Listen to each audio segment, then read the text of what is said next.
So I was on a walk in the woods today and I found something I found quite interesting. And if you're interested in geology or the debate between real scientist and creationist, you'll want to see this too. So I've noticed here that we have a rock column, a set of rock layers. And on closer inspection, you see these crystal structures in the column. Over here,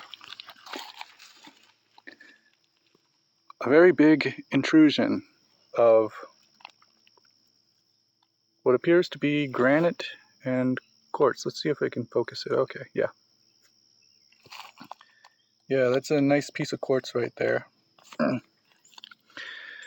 I wasn't sure what this rock is, this layered rock here. So, tested it out. We had a little chipping. That's sandstone. Yeah, so this darker stuff is all sandstone, and the lighter stuff is a mix of granite and quartz. I think I see a bit of feldspar in that quartz. This over here, yeah, that's definitely granite. A little bit of quartz in there, but that's definitely granite. Now,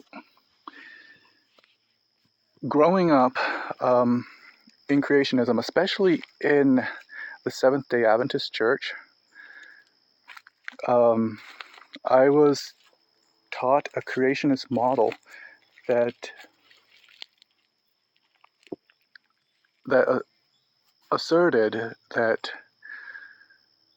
granite was part of the original creation. I was taught that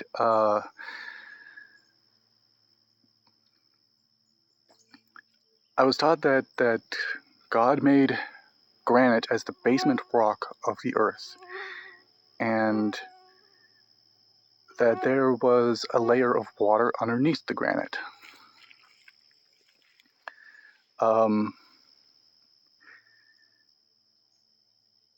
That sandstone was not in the original creation, it was something that formed later.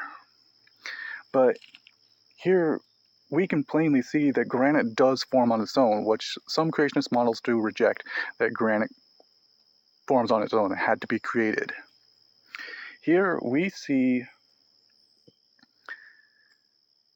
granite intrusions into sandstone.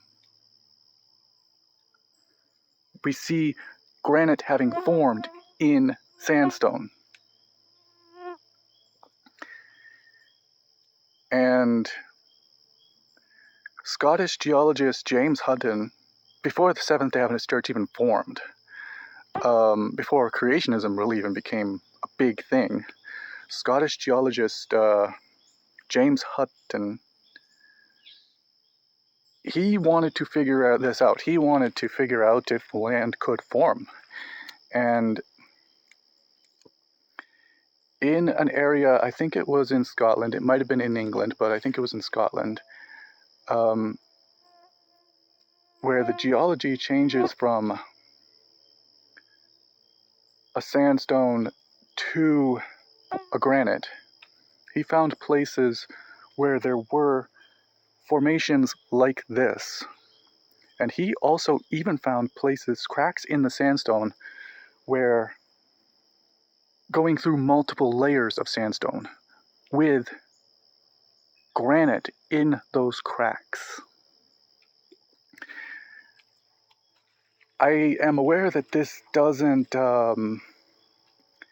automatically throw out all creationist models, but this does throw out a very popular creationist model. The one where granite is all part of the original creation and created first. Let's look a little bit more here. That is quartz. Now that's not granite, but it is something that I find quite interesting. How a rock layer can be inserted between two other rock layers. If you actually study science, if you actually get into it, you'll find a lot of interesting and fascinating things, fascinating in their own rights, not just that they debunk creationism, but along the way,